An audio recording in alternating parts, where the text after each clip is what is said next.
4e vidéo de ta Tintina préférée pour son nouveau livre, de son nouveau voyage, le Bangladesh. Et regarde donc ce que j'ai ramené. Un tigre blanc, un tigre marron et le miel. Tu connais le tigre et ce miel, c'est dans le Sundarban, delta du Gange. C'est là que c'est très très dur pour ce peuple qui va chercher le miel dans cette forêt, cette jungle terrible. Et ils se font tous dévorer. J'ai adoré ce pays. Vraiment des paysages extraordinaires. Et les gens, les gentils, tellement pauvres, mais ils t'offrent à bouffer. Malgré cette pauvreté, ils n'ont pas une thune, ces pauvres gens. Et ils sont des amours, mais vraiment des amours, crois-moi. Alors si tu veux aller visiter ce pays, je te conseille déjà d'acheter le livre de Tintina, qui est bien évidemment accompagné de son DVD. Je te montre. Ok? Super livre, avec plein de photos, plein de films. C'est juste une petite quinzaine d'euros pour un voyage, même virtuel, si tu ne peux pas partir. Ça sera parfait. Et alors si tu peux partir, là, c'est extraordinaire. Je te conseille vraiment ce pays parce qu'il vient juste de s'ouvrir au tourisme. Donc, tu n'as pas des hordes d'autocars, des hordes de Japonais, Chinois, Français, Italiens, Allemands. Juste 2-3 petits Pékins. À tel point que j'étais toute seule, tu te rends compte? Bon, alors là, tu vois, mon petit tigre adoré, il adore rire. Regarde cette photo. Cette maman et cet enfant en rose, cette photo est sublime. Ils sont en train de laver le linge dans le Ghat à Nator. Moi, j'adore cette photo. Magnifique. Cet endroit est magnifique. Et des gens, j'étais toute seule comme touriste. Extraordinaire.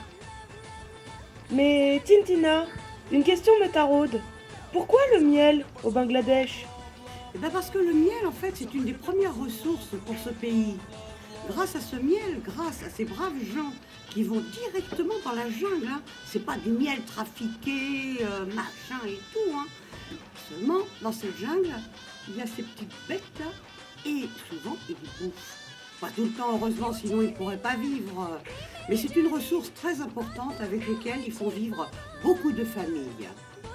Et Tintina, toi qui es une grande féministe, que penses-tu de la condition féminine au Bangladesh? Alors là, justement, c'est un peu le choc. Comme c'est très pauvre, bien sûr, les pauvres femmes, elles font des gamins, bien évidemment, en fonction de leur religion. C'est pas l'avortement là-bas, bien sûr. Donc, c'est très dur, il faut qu'elles bossent et tout. Mais j'ai espoir. Et j'ai espoir, je vais t'expliquer pourquoi. Parce que à Khulna, je suis allée un jour dans un bar où il y avait des groupes de musicos de rock. Et il y avait 2 filles en jean et en t-shirt noir. J'étais adorablement émerveillée. En tant que femme, oui, comme tu dis, rebelle, dirais-je. Mais va falloir attendre 3-4 générations, quoi, avant que ces petites jeunes femmes, parce qu'il y a beaucoup de femmes voilées, il y a beaucoup de femmes en sari, et le jean dans la rue chez les femmes, c'est pas vu. À mon grand désespoir, bien évidemment. Mais je ne désespère pas. Et Tintina, est-ce que tu pourrais nous parler un petit peu des rencontres que tu as faites? Est-ce que tu aurais une anecdote à nous raconter? Alors des anecdotes, écoute, j'en ai plein ma besace, hein, bien évidemment, dont un guide qui s'appelle Monir. Avec lui, alors je me suis éclatée. D'ailleurs, c'est avec lui qu'on a été au Sundarban. Alors il m'a emmené dans un tuk-tuk, contre le tuk-tuk de la guerre 14, bien évidemment. Donc ce guide est absolument extraordinaire, toujours en train de se marrer et tout. Et alors, parlant l'anglais aussi bien que moi, donc on se comprenait à merveille, comme je suis une bille en anglais, entre parenthèses. Ça, c'est une autre histoire. Et alors, tu sais quoi en plus? C'est que tous les gens, j'étais la seule touriste, moi, mais ils me bichonnaient. Tous, ils me faisaient des coucous, genre la reine d'Angleterre, tu vois, moi je leur faisais un truc rigolo, quoi. Et je les prenais en photo, imagine. Et ils voulaient voir la photo, j'ai le bonheur d'avoir un appareil numérique, donc je leur montrais la photo, ils étaient trop contents, mais alors vraiment, ils adoraient. Et moi, j'étais aux anges, bien évidemment, de pouvoir discuter avec ces gens. Et pour finir cette interview, Tintina, tu nous dis dans ton livre que partir autour du monde, c'est le rêve de toute une vie de labeur.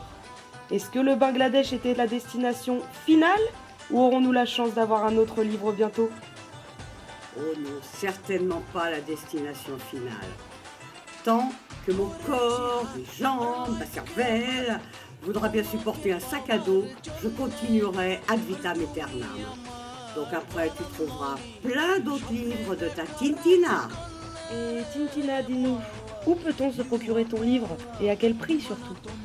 Alors c'est simple, tu fais tintina.info-commerce.fr. C'est le nom de ma e-boutique. Tu trouves les livres que j'ai déjà écrits, soit format papier, soit format e-book. Voilà. Et Tintina, à quel prix on peut se procurer ton livre sur le Bangladesh? Alors, le livre papier, accompagné de son DVD, qui est rempli de photos et de films, c'est 15 €. Par contre, il y a la version e-book qui, elle, est à 5 €. Tu trouves tous mes livres sur ma e-boutique tintina.info-commerce.fr.